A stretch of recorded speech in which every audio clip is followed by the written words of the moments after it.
Welcome to the Overgivers Anonymous podcast. My name is Angela Mondor, also known as the Geeky Girl. In this podcast, we're going to be talking about some amazing things to help you get over overgiving.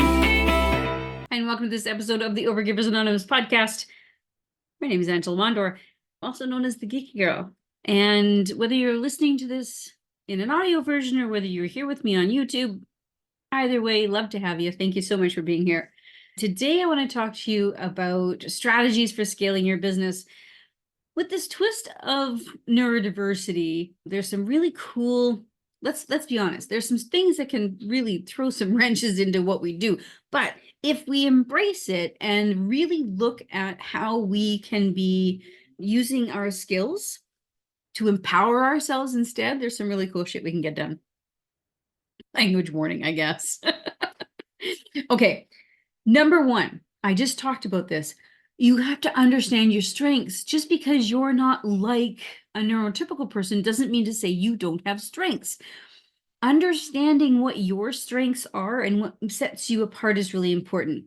It can be difficult to identify those strengths because we're so busy being told that we're not good enough or that we're not fitting into the square peg holes that they would like us to, yada, yada, yada. However, I want you to think about what makes you special, what makes you amazing. It might be that you have to enlist some help from some really close friends. Maybe you need to start hanging around with some other entrepreneurs and business owners who are there to support you and ask them, what is it that you see about me that you think is special? Or what do you think that I bring to the table? What are some things that you see and you're thinking, that's really cool about who I am as a person? It can be hard to ask. It can be hard to ask what that is or ask people to tell you those kinds of things. But it's very important for you to understand what those things are for you. Now, I remember having a really hard time seeing these things, and sometimes I have a hard time seeing them still, depending on what they are.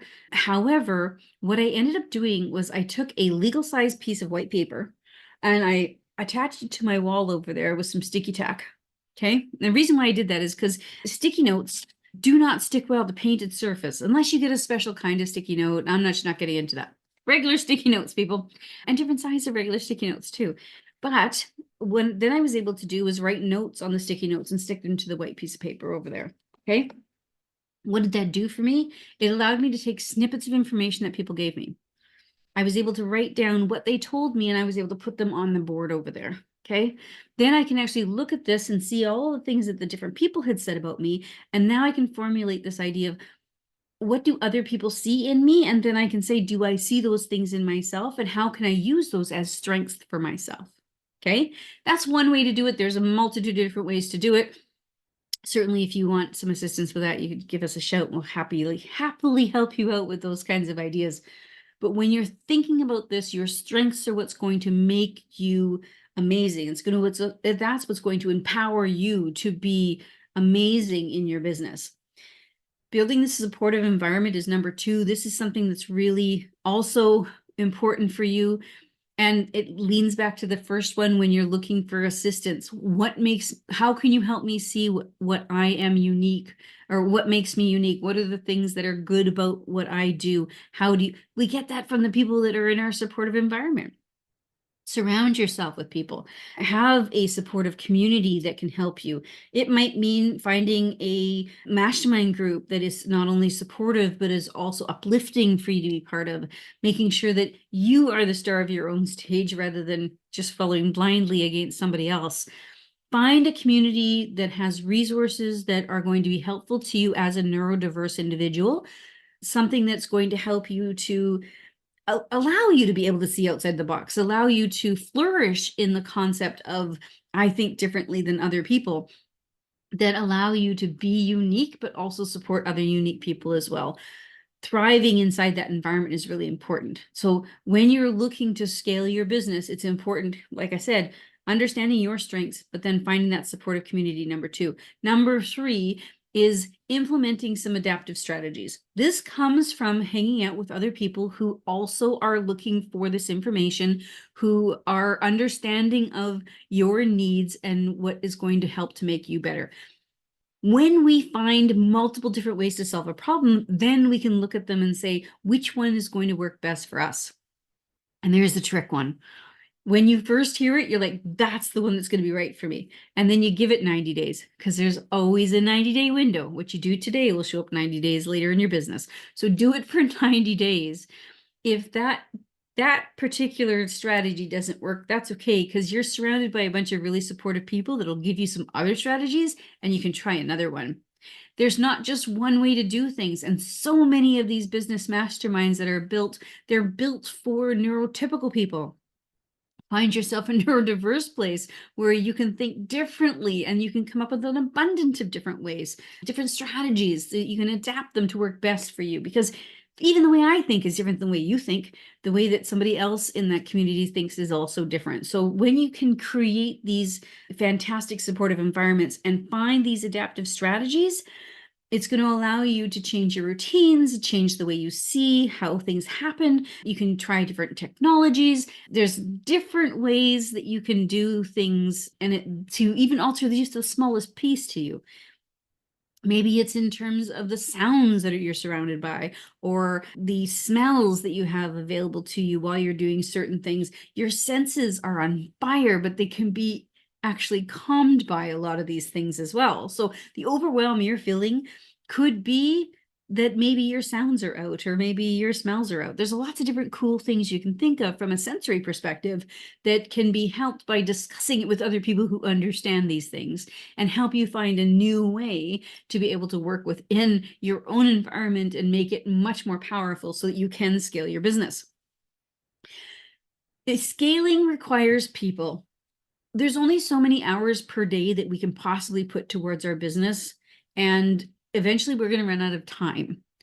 So it is important to make sure that you are running a profitable enough business that you can actually build a team. Now, your team doesn't have to be huge. Your team doesn't have to be full-time. Even one person that works a few hours a week is a team, okay? So let go any of those boundaries that you might be thinking about in terms of, what a team looks like, and empower your team to help you. If you think about a bicycle tire and you have the hub in the middle and you've got all the spokes that run out. If you start breaking the spokes, the tire is going to lose its integrity and it's going to not be able to hold that circle quite as well. So if you think about that wheel and think about the spokes as being all the people on your team, okay? I want you to become one of those spokes. Don't be the hub.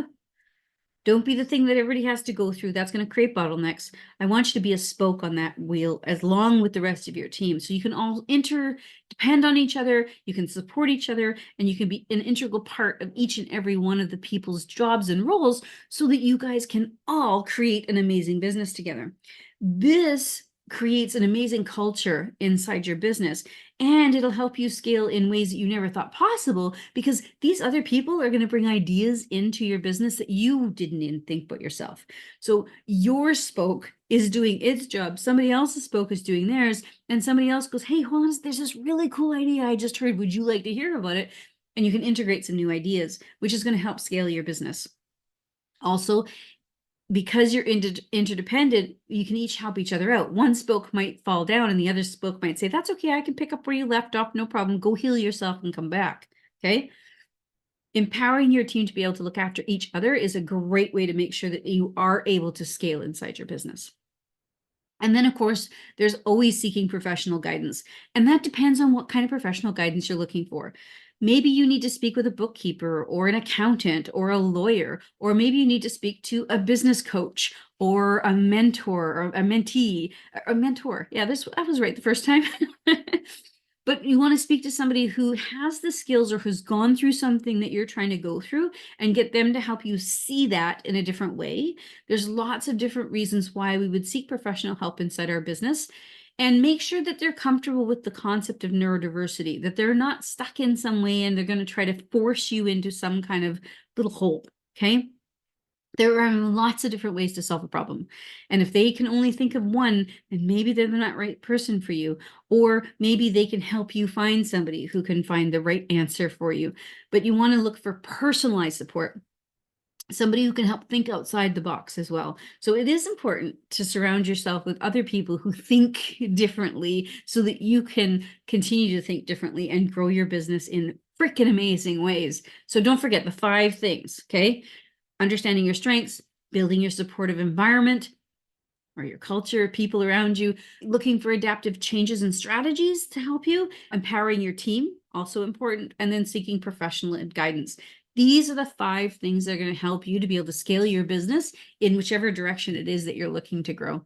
I hope you have a fantastic week. I'll talk to you next week. Thank you so much for listening to the Overgivers Anonymous podcast. Your support means the world to me. You can find show notes for this episode and other goodies at overgiversanonymous.ca. And if you enjoyed this episode or you enjoyed the podcast in general, why not join us in the Overgivers Anonymous Facebook group, where you can connect with overgivers from all over the world. Head on over to geekygirl.ca/group.